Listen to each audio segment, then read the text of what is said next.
Kenapa mereka maju? Nah, karena mereka lebih dulu melakukan perubahan-perubahan. Nah, itu bukan namanya perubahan, itu merupakan kemunduran.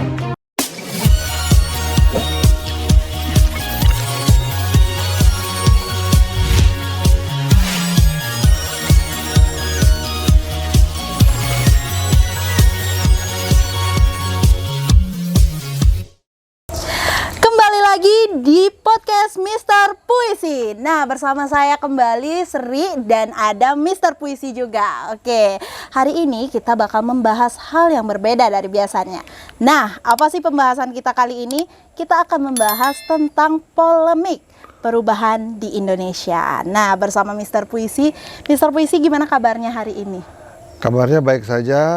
Perubahan di mana-mana. Iya. Tempat kita ngobrol-ngobrol juga udah berubah. Iya, benar. Jadi kita ada di luar ruangan dengan suasana yang sejuk, indah, sehingga apa yang kita bicarakan selalu indah dan bermakna. Iya. Gitu loh. Nah, Mister Puisi, pertanyaan pertama nih Mister Puisi. Di Indonesia kan udah banyak banget nih perubahan yang kita lihat Mister Puisi. Menurut Mister Puisi, apa sih sebenarnya perubahan itu? Kalau soal perubahan, sudah banyak dilakukan oleh pemerintah maupun oleh non-pemerintah. Ya. Salah satunya Profesor Renal Ghazali itu juga udah membuat rumah perubahan. Bagaimana mereka mendidik dalam sebuah rumah perubahan untuk masalah-masalah pengembangan teknologi, masalah wirausaha, dan masalah-masalah lain yang bisa membuat perubahan masyarakat Indonesia yang tadinya melek teknologi, yang tadinya sangat minim masalah-masalah teknologi, mereka akan berkembang menjadi masyarakat yang penuh inovasi dan penuh teknologi. Makanya dibuatlah rumah perubahan kalau nggak salah di Jakarta Timur ya. Nah, untuk itu kita harus dukung masalah-masalah yang mempunyai tujuan yang luhur, sehingga bangsa Indonesia ini bukan berubah masalah bagaimana dia bekerja, bukan berubah mindset terhadap masyarakat yang masih terkebelakang ini. Dia harus berubah bagaimana menuju ke era modernisasi, yang tadinya yang biasa-biasa saja menjadi hal-hal yang luar biasa. Perkembangan teknologi ini harus diikuti dengan sebaik-baiknya sehingga kita bisa mengikuti bangsa-bangsa lain di dunia yang sudah jauh lebih maju. Bangsa-bangsa lain di dunia ini sangat maju karena apa? Karena sistem pendidikannya. Ya. Kenapa di Cina itu, Korea, Taiwan, dan lain-lain, kenapa mereka maju? Nah, karena mereka lebih dulu melakukan perubahan-perubahan di bidang pendidikan.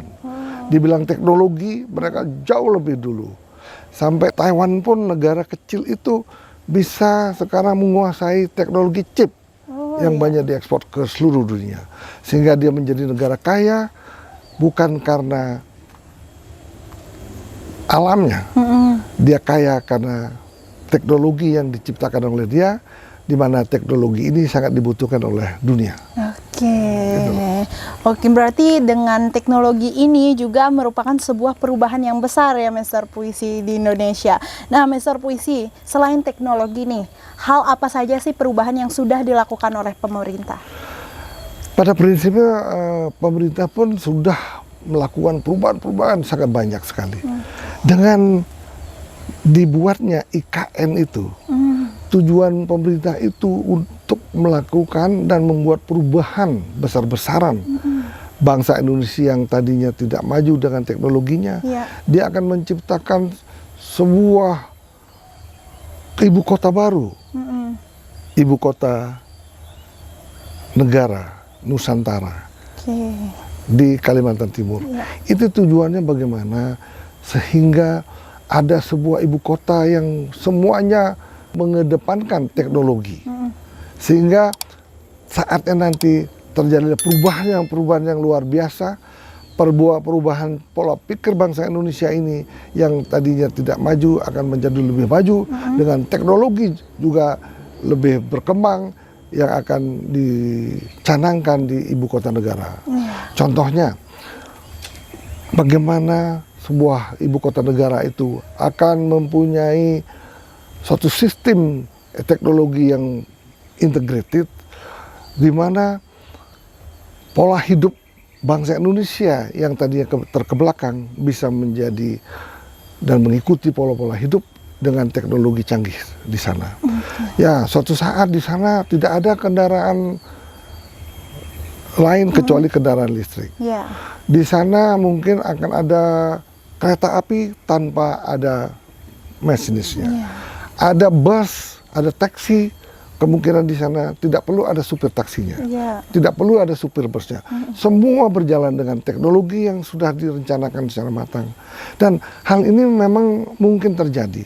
Di Cina saja sekarang, karena kendaraan sudah macet, mereka tuh menciptakan sebuah kendaraan bisa terbang. Nah, malah contoh kendaraan yang dari Cina itu sudah dibawa ke Indonesia, udah banyak dicoba di Indonesia saat ini. Kemudian bus dan taksi ada di Cina itu sudah dilakukan, mungkin belum keseluruhan ibu kota-kota yang di Cina itu melakukan ataupun menerapkan hal ini. Nah, itulah jangan sampai kita ketinggalan 100 tahun lagi dengan negara-negara lain. Untuk itu kita harus mengikuti semua perubahan yang ada di dunia ini. Kita juga harus mengikuti dengan perubahan-perubahan yang telah dibuat oleh negara kita. Bukan itu saja, banyak lagi hal-hal perubahan yang telah dilakukan oleh negara kita, sehingga apa yang dicanangkan ataupun direncanakan oleh negara yang ingin maju untuk mencapai negara maju di tahun 2045 ini, sehingga bisa betul-betul menjadi negara maju yang disegani oleh bangsa-bangsa lain. Wah, berarti gini ya Mr. Puisi, kalau di Indonesia itu kan terkenal akan macetnya ya, terutama karena kita sering mengalami kemacetan yang padat banget. Jadi kita harus mungkin pemerintah ke depannya gitu ya Mr. Puisi harus bisa mengikuti negara lain gitu yang bisa membuat kendaraan kayak gitu biar menghindari macet gitu kan Mr. Puisi ya. Ya, itulah akan dilakukan satu sistem teknologi mengenai transportation yang baik, semua menggunakan baterai, tidak menggunakan fosil lagi, sehingga semua bisa berjalan dengan baik dan dilakukan secara masif. Nah, kalau kita tidak bisa melakukan hal ini, bagaimana betapa macetnya setiap kota-kota besar di Indonesia. Itulah. Jadi semua akan dicanangkan, direncanakan oleh pemerintah dengan sebaik-baiknya, dengan mencontoh negara-negara yang sudah maju di dunia ini. Nah, sebenarnya dampak negatifnya nih Mr. Puisi ketika kita ketinggalan akan adanya perubahan, karena kan pada dasarnya Mr. Puisi kita itu tidak akan bisa mengenal perubahan tanpa adanya teknologi seperti itu, karena kan kita nggak tahu di luar sana di negara-negara lain apa aja sih perkembangannya seperti itu. Nah, kalau kita tidak melakukan perubahan dari saat sekarang ini, kita akan menjadi tetap negara miskin. Nah, bagaimana pemerintah ini untuk bisa menjadi negara maju di tahun 2045 nanti? Pemerintah sudah melakukan perubahan-perubahan sangat dahsyat. Misalnya, dulu swasta di Indonesia ini banyak mempunyai tambang nikel. Tetapi akhirnya dengan seenaknya, belum adanya hilirisasi nikel ini, para usahawan ekspor semua nikelnya dengan bahan mentah. Sehingga dengan perubahan yang dilakukan oleh pemerintah itu untuk harus mengekspor barang setengah jadi untuk nikel ini, maka pemerintah Indonesia akan mengharapkan nilai tambah dari ekspor ini sangat besar. Dulu banyak sekali diberikan para pengusaha ini untuk izin tambangnya. Setelah diadakan suatu peraturan baru, harus membuat barang setengah jadi akhirnya swasta itu sempat stagnasi sampai 5-10 tahun. Tidak bisa melakukan apa yang diprogramkan oleh pemerintah untuk membuat nikel setengah jadi. Karena apa? Pembuatan bahan baku nikel untuk menjadi nikel setengah jadi itu menggunakan teknologi yang sangat canggih dan dengan biaya yang sangat besar. Biaya pembuatan smelter untuk membuat nikel yang setengah jadi untuk bisa diekspor membutuhkan biaya sangat besar. Pengusaha saat itu tidak mampu, tidak punya uang, dan akhirnya sempat stagnasi. Nah, untuk itu ada positif dan negatifnya. Sekarang ini memang sudah dilakukan pembangunan smelter di mana-mana, misalnya di Sumbawa, di Sulawesi. Tetapi sayangnya pengusaha kita juga bekerja sama dengan pihak asing. Nah, bagaimana caranya pengusaha boleh bekerja dengan pihak asing, tapi mayoritas sahamnya harus dimiliki oleh bangsa Indonesia sendiri. Nah, tetapi kalau mayoritas sahamnya dimiliki oleh asing, maka akan terjadi gejolak yang sangat dahsyat. Misalnya, tenaga kerja Indonesia tidak dapat kesempatan yang baik di perusahaan tersebut. Karena mayoritas pengendalian perusahaan tambang nikel ini dikendalikan oleh asing. Nah, sehingga pernah terjadi bentrokan antara tenaga asing dari China dengan tenaga Indonesia di Sulawesi. Nah, itulah jadi ketimpangan sebuah perubahan bisa menjadikan masalah-masalah besar bangsa ini. Banyak juga yang melakukan intimidasi terhadap pekerja luar, saling intimidasi sehingga terjadi bentrok yang besar-besaran. Sehingga terjadilah di Morowali itu kejadian yang sangat memalukan. Di mana karyawan lokal dan karyawan asing juga ada yang meninggal. Nah, ini sangat berbahaya. Jangan sampai karena ada tenaga asing yang meninggal itu, akhirnya mereka mengirim security-nya ke sini, mengirim tentaranya ke sini. Hendaknya pemerintah Indonesia harus tegas. Benar. Pemerintah Indonesia dengan keamanan, dengan kepolisian mampu akan melaksanakan tugasnya untuk melindungi tenaga asing yang ada di sini. Nah, sehingga tidak ada kecemburuan sosial lagi. Nah, makanya pemerintah tuh harus membuat sebuah perjanjian dengan tenaga asing, dengan investor asing, sehingga kesempatan tenaga lokal ini mendapat prioritas di negeri kita sendiri, sehingga tidak ada lagi kecemburuan yang begitu sangat dahsyat. Itulah. Jadi boleh memberikan investor, boleh mencari investor dari luar. Hendaknya kalau bisa investor itu dengan minoritas sahamnya. Nah, contohnya apa? Indonesia sudah melakukan perubahan yang sangat besar. Dahulu kala Freeport, tambang tembaga dan emas di Papua itu dimiliki oleh pengusaha Amerika. Nah, saat ini sudah beralih. Pemerintah sudah melakukan perubahan yang sangat besar. Pemerintah sudah menguasai saham Freeport itu 51%. Nah, sehingga semua karyawan, manajemen dikendalikan oleh bangsa kita sendiri. CEO-nya pasti dari pemerintah Indonesia. Sehingga orang-orang Amerika yang memiliki saham di Freeport itu tidak bisa melakukan hal-hal yang membuat karyawan kita sebagai karyawan minoritas di perusahaan itu. Karyawan kita harus menjadi mayoritas. Jadi tenaga asing yang boleh dikerjakan di situ adalah tenaga ahli saja. Selebihnya harus ada transfer of teknologi dari tenaga asing ke tenaga lokal. Nah, inilah perubahan yang sudah dilakukan oleh bangsa Indonesia Ya. melalui Bapak Jokowi ini. Tetapi banyak juga orang nyinyir, merasa belum puas. Nah, apa yang telah dilakukan oleh pemerintah sebelum Pak Jokowi? Iya. Bayangkan saja, dulu ekspor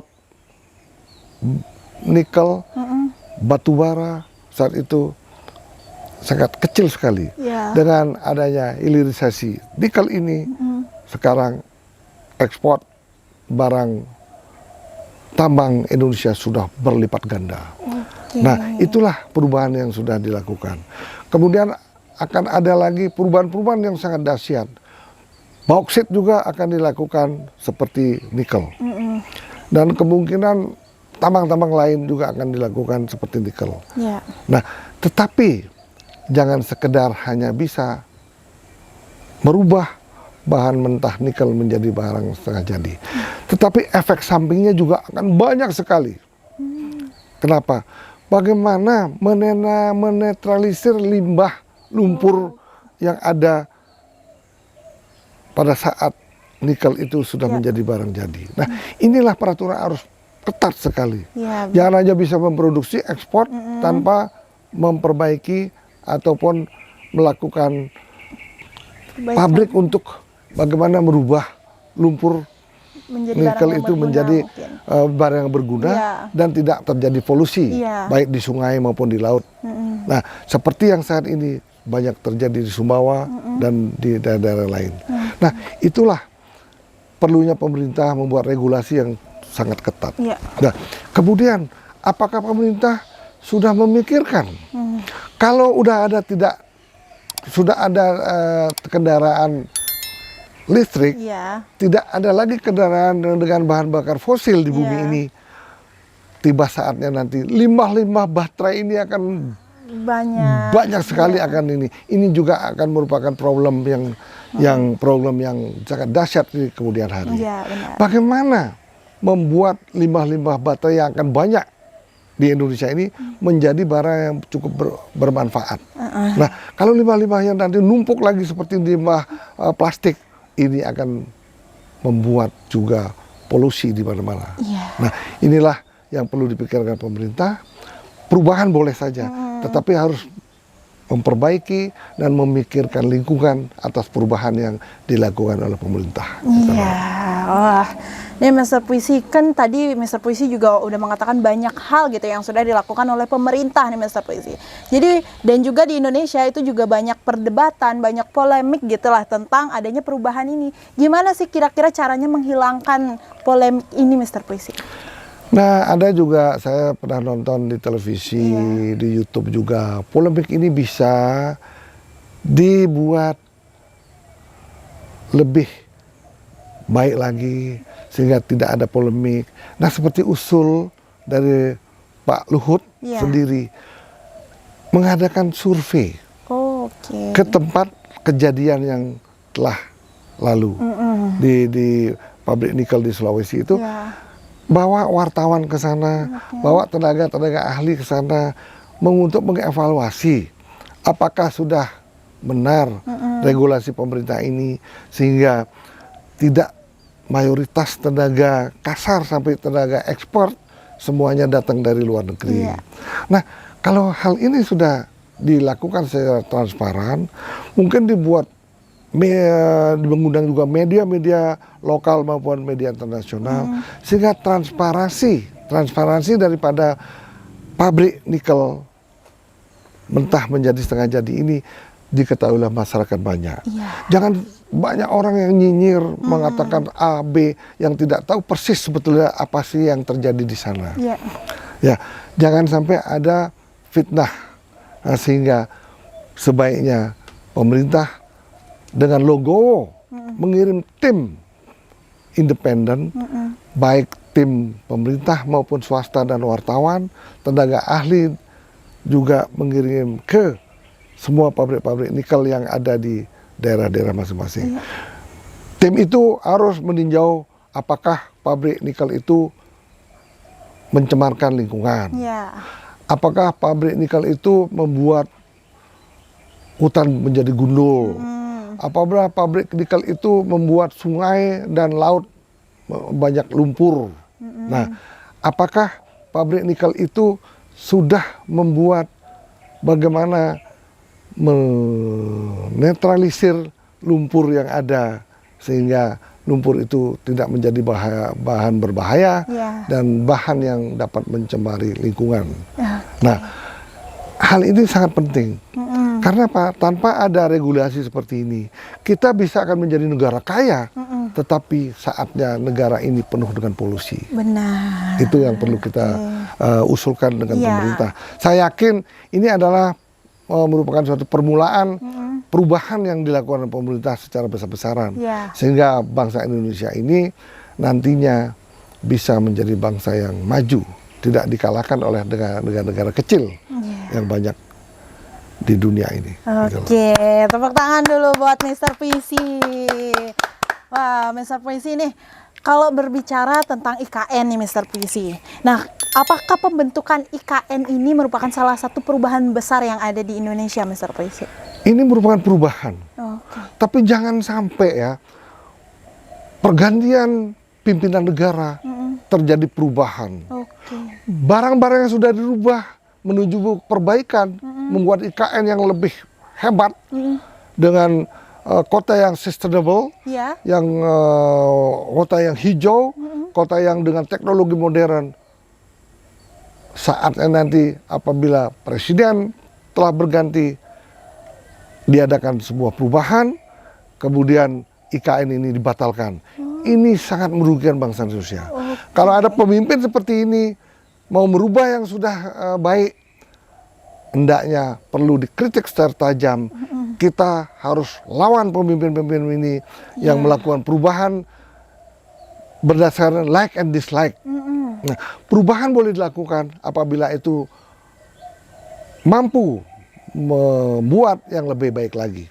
Nah, sesuatu yang sudah dirubah, yang sudah baik, jangan dirubah lagi.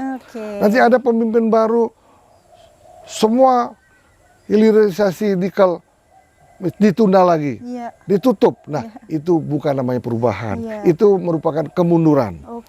Makanya kita sebagai masyarakat awam, masyarakat kecil di daerah ini, hendaknya pemimpin bangsa ini hendaknya berpikir positif. Jangan karena tidak senang dengan presiden yang lama, kemudian presiden yang baru melakukan perubahan yang bisa merugikan bangsa Indonesia. Nah, IKN itu harus diteruskan. Karena apa?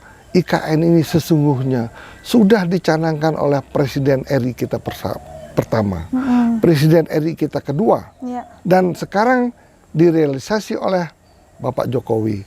Hendaknya program ini harus didukung. Nah, kalau tidak didukung berarti dialah membuat Indonesia menjadi lebih mundur, bukan lebih maju. Gitu loh. Wah, pembicaraan tentang perubahan ini memang nggak bakal ada hentinya ya Mr. Puisi, karena yang kita tahu semakin panjang kita hidup, semakin banyak juga perubahan yang akan kita rasakan seperti itu. Nah, tapi mungkin Mr. Puisi banyak ya ada kendala-kendala gitu yang dialami ketika akan ada perubahan ke depannya gitu. Ya, kendalanya banyak. Sekarang aja ada sebuah partai politik membuat gerakan perubahan misalnya. Nah, apanya mau dirubah? Nah, kalau mau membuat gerakan perubahan, masyarakat setuju 100%. Asalkan yang dirubah hal-hal yang buruk menjadi hal yang baik. Benar. Misalnya apa? Diadakan perubahan besar-besaran mengenai hukum di Indonesia. Dilakukan perubahan di kepolisian misalnya, yang kurang sempurna menjadi lebih sempurna. Diadakan suatu perubahan di kejaksaan misalnya, dibuat yang kurang bagus, yang kurang pas menjadi yang lebih bagus.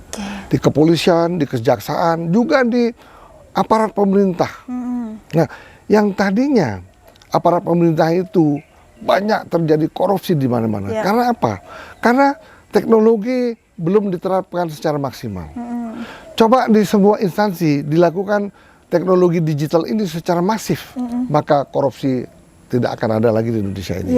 Misalnya membuat pengadaan barang di sebuah instansi 100% dilakukan dengan e-procurement. Oke. Nah, kalau ini dilakukan, tidak akan ada lagi korupsi di negeri ini. Iya. Nah, step by step, hendaknya pemerintah harus melakukan perubahan secara baik dan terperencana.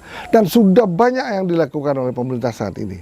Tetapi hendaknya pemerintah yang akan datang juga meneruskan program-program perubahan yang dicanangkan oleh pemerintah saat ini, sehingga kita bisa maju di tahun 2045 yang akan datang. Oke, wah luar biasa ya pembahasan kita kali ini, teman-teman di rumah juga. Dan juga mungkin yang saya tangkap tadi ya Mr. Puisi, bahwa memang perubahan itu semakin lama akan semakin luar biasa seperti itu. Dan juga untuk pemerintah diharapkan kedepannya bisa menjalankan perubahan yang sebelumnya udah diterapkan oleh pemerintah sebelumnya, begitu. Nah, Mr. Puisi, ini udah banyak sih kita nanya-nanya soal perubahan nih Mr. Puisi. Nah, seperti biasa, sebelum podcastnya kita akhiri, kita mau meminta satu puisi. Siap nggak? Dua juga boleh. Oke, 2. Ya. Nah, seperti biasa sekarang Mr. Puisi pilih judul sendiri. Ya. Nah, bisa Oke. Ini kita kocok-kocok dulu ya. Ini judulnya ada banyak di sini. Ada 100 judul yang bisa dipilih. Saya ingin membuat puisi karena suasana juga indah sekali. Iya. Saya ingin membuat puisi yang indah, sesuai dengan lokasi yang indah di sini. Juga, benar. Sehingga puisi yang kita akan ciptakan itu merupakan puisi yang indah dan bermakna. Iya. Coba, saya akan pilih satu judul ya. Silakan. Silakan diambil. Kira-kira apa judul yang didapatkan Mr. Puisi? Nah. Bim Salabim. Wih, Nah, ada Bim Salabimnya. Kita akan membuat puisi dengan judul yang ada di dalam ini. Oke. Wah, Wih. ini saya. Oke. Waduh, ini saya dapat judul. Coba baca apa? Belai. Wah, judulnya Belai. Wah, ini mesti itu harus mengenang masa-masa lalu. Oke, Bagaimana ya, kita belai membelai Oke, gitu loh. Belai ya. Ini sebetulnya belai ini kata apa ya? Iya, Ya mungkin kan? membelai ya Mr. Puisi, berasal dari kata membelai, tapi imbuhannya dihilangkan ya, jadi belai. Belai. Ya. Oh, belai ya. Iya. Beda membelai sama belai beda loh. Apa Jadi, bedanya itu? belai. Jadi kalau membelai kita dengan kusuk, dengan hati-hati membelai seseorang, sehingga orang itu menjadi sayang dengan kita. Sehingga anak-anak kecil pun yang kita sering belai menjadi sayang dengan ya. Tetapi ya cobalah kita akan coba. Belai ya. Ya, belai.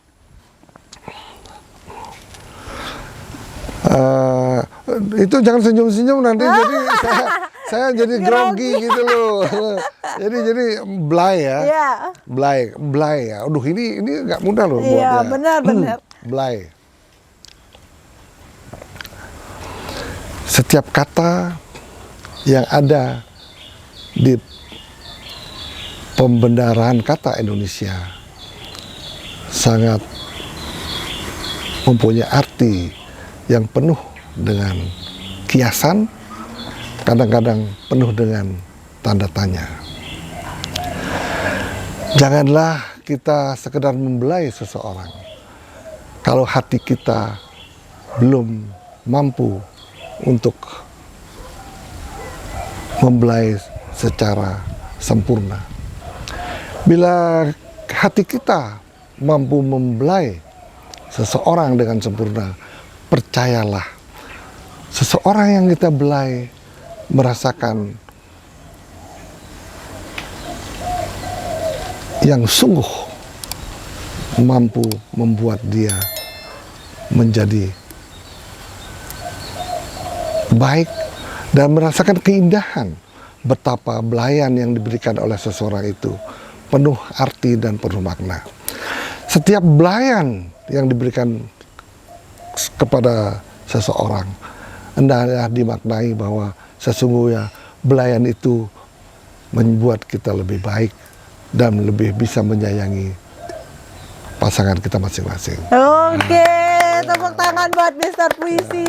Wah. Nah, karena tadi Mister Puisi request 2, saya kasih lagi 1 judul Jadi Mister Puisi. belai ini nggak mudah loh. Iya, dibuat, coba. benar. Kalau nggak percaya, coba kamu sekarang bikin Waduh. puisi belai. Ayo. Nggak bisa sih Mister Puisi, saya Coba pusing aja. kalau disuruh buat Coba. puisi belai, ini Belai. pusing. Apa itu Saya belai? aja tadi apa yang mau ngomong apa bingung apa gitu lah. itu belai? Wah, saya nyerah duluan sih Mister Puisi kalau disuruh buat puisi. Ya, nah dalam keadaan ngobrol-ngobrol ini lebih mudah bikin puisinya. Tetapi kalau disuruh gitu terus ditungguin, Aduh. bisa nggak ya? Bisa, nah itu loh. Oke. Coba satu lagi. Oke, satu Karena lagi. ini kan perbincangan dengan Mister Puisi. Iya. Makanya harus penuh dengan puisi. Benar. Nah, saya mudah-mudahan dapat yang apa namanya yang lebih baik, Greget lagi. lebih greget lagi. Iya, mudah-mudahan. benar. Ya coba pilihin tolong. Oke, saya Pilihin. yang milih ya. Ya, Biasanya tangan saya agak jelek ini. Ya, dipilihin satu. Hasilnya jelek ya. Nah, Coba saya baca sekarang apa ini. oke silakan. Semoga judul puisi ini bermanfaat untuk kita semua Iya. dan mampu membuat kita bahagia. Oke. Nah, apa kira-kira judul? 1, 2, 3, bim, salam bim, fah, Wis. remuk. Wah, Wah, kan langsung remuk Mister Puisi. ini kan langsung remuk. kalau remuk ini wah, maknanya kurang bagus ini kalau remuk. Kan Kalau udah saya bilang tangan saya agak jelek. Coba ini siapa buat? Cici pasti itu, Cici. Coba Mila, kamu yang buat ya, Cici ya? Bukan, siapa yang buat remuk? Tim Pak Rudi. Rudi. Iya. Wah, hati sesuai dengan kondisi hati. Jangan begini. Yang membuat ini pernah remuk hatinya. Waduh. Karena disakiti oleh seorang perempuan. Iya. Nah, remuk hatinya. Oke. Waduh. Judulnya sangat-sangat menyakitkan ya. Oke. Remuk gitu ya. Ya, remuk. Ini remuk. Gitu loh. Jadi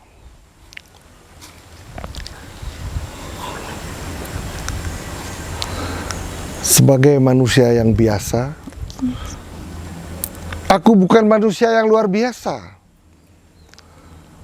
Percayalah, seorang manusia yang luar biasa, yang mempunyai hati yang murni, tulus, percayalah, betapa dahsyatnya seorang perempuan yang menyakiti hati kita.